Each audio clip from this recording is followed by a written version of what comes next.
Hi friends, கமகமன்னு வாசம் வர கல்யாண வீட்டு சாம்பார் ரொம்ப டேஸ்டியான ஹெல்த்தியான சாம்பார் நம்ம வீட்டிலே எப்படி ரெடி பண்ணுறதுன்னு நாங்கள் நம்ம வீடியோவில் இப்போ இன்றைக்கி பார்த்துடலாம். அதுக்கு நான் அடுப்பில் ஒரு குக்கர் வச்சுருக்கேன். அது கூட ஒரு 75 கிராம் துவரம்பருப்பு எடுத்து கழுவி எடுத்து வச்சுருக்கேன். அது கூட சேர்த்துக்கலாம். அந்த பருப்புக்கு ஒரு 4 மடங்கு நம்ம எடுத்துருக்க தண்ணி, பருப்பை போல் 4 மடங்கு தண்ணி எடுத்துக்கலாம்.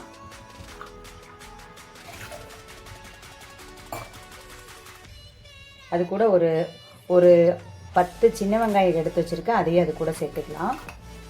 ஒரு தக்காளி கட் பண்ணி எடுத்து வச்சுருக்கேன், அதையும் அது கூட சேர்த்துக்கலாம். ஒரு பச்சை மிளகாய்,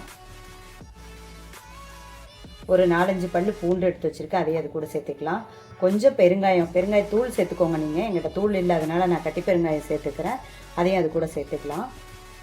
ஒரு 1/4 ஸ்பூன் ஜீரகம் சேர்த்துக்கலாம். அது கூடயே ஒரு 1/4 ஸ்பூன் மஞ்சள் தூள் சேர்த்துக்கலாம். இது எல்லாம் சேர்த்துட்டு இது கூட கொஞ்சமாக விளக்கெண்ணெய் ஊற்றிக்கலாம். கேஸ்டர் ஆயில், உங்கள் வீட்டில் கேஸ்டர் ஆயில் இருந்துச்சுன்னா ஊற்றிக்கோங்க. இல்லைன்னா நீங்கள் நார்மலாக சமையலுக்கு யூஸ் பண்ணுற கடலெண்ணெயே ஊற்றிக்கலாம். கொஞ்சமாக ஊற்றிட்டு குக்கருக்கு மூடி போட்டு இதை விசில் விட்டுடலாம். மூடி போட்டு ஒரு 3 விசில் விட்டு எடுத்துக்கோங்க. இந்த பருப்பு நல்லா வேகட்டும். பருப்பு வெந்துக்கிட்டு இருக்கட்டும். அதுக்குள்ளே நம்ம சாம்பாருக்கு தேவையான காயெல்லாம் பார்த்துடலாம். ஒரு முருங்கைக்காய் எடுத்து வச்சுருக்கேன், ஒரு கத்திரிக்காய் எடுத்து வச்சுருக்கேன், ஒரு உருளைக்கிழங்கு எடுத்து வச்சுருக்கேன், ஒரு 2 தக்காளி எடுத்து வச்சுருக்கேன். நம்ம ஆல்ரெடி ஒரு தக்காளி போட்டு வேக வச்சுருக்கோம். ஒரு சின்ன சைஸ் மாங்காய் எடுத்து வச்சுருக்கேன். சாம்பார் வெங்காயம், சின்ன வெங்காயம் ஒரு 10-15 வெங்காயம் எடுத்து தோல் உரிச்சிட்டு கழுவி எடுத்து வச்சுருக்கேன். ஒரு சின்ன கேரட் எங்கிட்ட இருந்துச்சு, அதையும் கட் பண்ணி எடுத்து வச்சுருக்கேன். பாருங்கள், இந்த சைஸ் புளி எடுத்து ஊற வச்சு கரைச்சி எடுத்து வச்சுக்கலாம். ஏன்னா நம்ம மாங்காயெல்லாம் போடுறதுனால புளிப்பு நிறைய இருக்கும், அதனால் சின்ன சைஸ் போதும். இப்போ இது எல்லாத்தையும் கட் பண்ணி நம்ம எடுத்துகிட்டு வந்துடலாம். அவ்வளோதான், காயெல்லாம் கட் பண்ணியாச்சு. இப்போ நம்ம தாளிக்கிறதுக்கு ரெடி பண்ணிடலாம். அதுக்கு நான் அடுப்பில் ஒரு பாத்திரம் வச்சுட்டேன். அது கூட கொஞ்சமாக கடலெண்ணெய் சேர்த்துக்கலாம். எண்ணெய் காஞ்சதும் ஒரு 1/4 ஸ்பூன் கடுகு சேர்த்துக்கலாம்.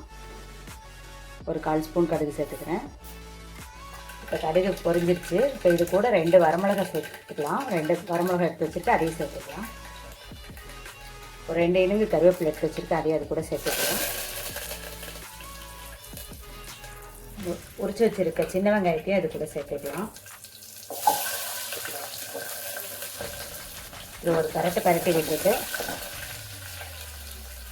இது கூட நம்ம எடுத்து வச்சுருக்க தக்காளி கட் பண்ணி எடுத்து வச்சுருக்கோம், அந்த தக்காளியும் இது கூட சேர்த்துக்கலாம். ஒரு 2 தக்காளி சின்னதாக எடுத்து கட் பண்ணி வச்சுருக்கேன், அதையும் அது கூட சேர்த்துக்கலாம். இந்த தக்காளி கொஞ்சம் நல்லா வதங்கட்டும், அப்போ தான் சாம்பார் டேஸ்ட்டாக இருக்கும். பாருங்கள், தக்காளி இந்த அளவுக்கு நல்லா வதங்கிருச்சு. இப்போ நம்ம இது கூட எல்லா காயும் சேர்த்து வச்சுருக்கலாம். நம்ம எடுத்து வச்சுருக்க எல்லா காயும் சேர்த்துக்கலாம்.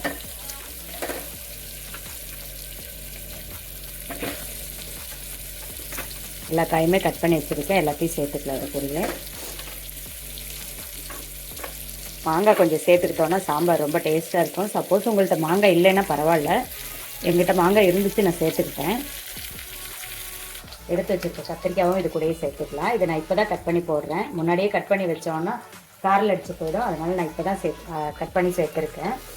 அவ்வளோதான், எல்லாத்தையும் ஒன்றா சேர்ந்து கிளறி விட்டுக்கலாம். நல்லா இது நல்லா ஒரு 2 நிமிஷம் நல்லா வதங்கட்டும். ஒன்றா இந்த தக்காளி வெங்காயத்தை கூட சேர்ந்து இந்த காயும் ஒரு 2 நிமிஷம் நல்லா வதங்குச்சுன்னா நல்லாயிருக்கும், குழம்பு டேஸ்ட்டாக இருக்கும். அதனால் நல்லா வதங்கட்டும். இப்போ காய் நல்லா வதங்கிடுச்சு. இப்போ இது கூட நான் குழம்பு மிளகாத்தூள் சேர்த்துக்கிறேன், சாம்பார் தூள் சேர்த்துக்கிறேன். இது கூட ஒரு 1.5 ஸ்பூன் சேர்த்துக்கிறேன். நான் எங்கள் காரத்துக்கு தகுந்த மாதிரி, நீங்கள் உங்கள் காரத்துக்கு தகுந்த மாதிரி உங்கள் வீட்டில் அரைச்ச சாம்பார் தூள் இருந்துச்சுன்னா சேர்த்துக்கோங்க. சப்போஸ் இல்லைன்னா கடையில் வாங்குகிற சக்தி சாம்பார் தூள் சேர்த்துக்கோங்க, அது சூப்பராக இருக்கும் டேஸ்ட்டு. அது கூட கொஞ்சமாக மஞ்சள் தூள் சேர்த்துக்கலாம். ஆல்ரெடி நம்ம பருப்பில் போட்டு மஞ்சள் தூள் போட்டு வேக வச்சுருக்கோம், அதனால் கொஞ்சமாக சேர்த்தா போட்டோம். சேர்த்து இதை நல்லா கிளறி விட்டுக்கலாம். இது நல்லா ஒரு கிளறி விட்டுட்டு இப்போ சாம்பாருக்கு தேவையான அளவு கல் உப்பு சேர்த்துக்கலாம். சேர்த்துட்டு நான் புளி ஊற வச்சு எடுத்து கரைச்சி வச்சுருக்கேன், அதையும் அது கூட சேர்த்துக்கலாம். புளி ரொம்ப சின்ன சைஸ், நான் காமிச்ச அளவுக்கு மட்டும் போட்டுக்கோங்க. ரொம்ப அதிகமாக போட்டோன்னா ஆல்ரெடி மாங்காவும் தக்காளியெல்லாம் போட்டிருக்கனால ரொம்ப புளிப்பாக போயிடும், சாம்பார் டேஸ்ட்டை மாற்றிடும். இப்போ இது கூட சாம்பாருக்கு தேவையான அளவுக்கு தண்ணி கலந்துட்டு நல்லா கொதித்து இந்த காயெல்லாம் வேக விட்டுடலாம். இந்த காய் அப்படியே ஒரு 5 நிமிஷம் நல்லா வேகட்டும். இப்போ இந்த காய் நல்லா வெந்துருச்சு, ஒரு 3/4 பதம் நல்லா வெந்துருச்சு. இப்போ நம்ம இது கூட பருப்பு சேர்த்துக்கலாம். காய் வெந்துருச்சான்னு செக் பண்ணிக்கலாம். இது பாருங்கள், இப்போ இந்த முருங்கைக்காய் எடுத்து இப்படி உடச்சி விட்டிங்கன்னா இப்படி நல்லா உடஞ்சிருச்சு. இப்படி இருந்துச்சுன்னு நம்மளுக்கு காய் வெந்துருச்சுன்னு அர்த்தம். இப்போ இது கூட நம்ம வேக வச்சு எடுத்துருக்க பருப்பை மசிச்சு விட்டு இது கூட சேர்த்துக்கலாம். நான் நல்லா மத்து வச்சு நல்லா மசிச்சு விட்டுட்டேன். இது மாதிரி மசிச்சு விட்டுட்டு இது கூட சேர்த்துக்கலாம். இது கூடயே கொஞ்சமாக தண்ணி சேர்த்துக்கலாம். தண்ணி சேர்த்துட்டு இது ஒரு 5 நிமிஷம் இப்படியே நல்லா கொதிக்க விட்டுடலாம். இது ஒரு 5 நிமிஷம் நல்லா கொதிக்கட்டும். இப்போ 5 நிமிஷம் பருப்பும் இந்த காயும் சேர்ந்து நல்லா கொதிச்சிருச்சு. இப்போ பாருங்கள், சூப்பராக சாம்பார் ரெடி ஆகிடுச்சு. அவ்வளோதான். நம்ம இப்போ அடுப்பு ஆஃப் பண்ணிவிட்டு கொத்தமல்லி இலையும் கருவேப்பிலை இலையும் சேர்த்து பரிமாறிக்கலாம். அடுப்பு ஆஃப் பண்ணிடலாம்.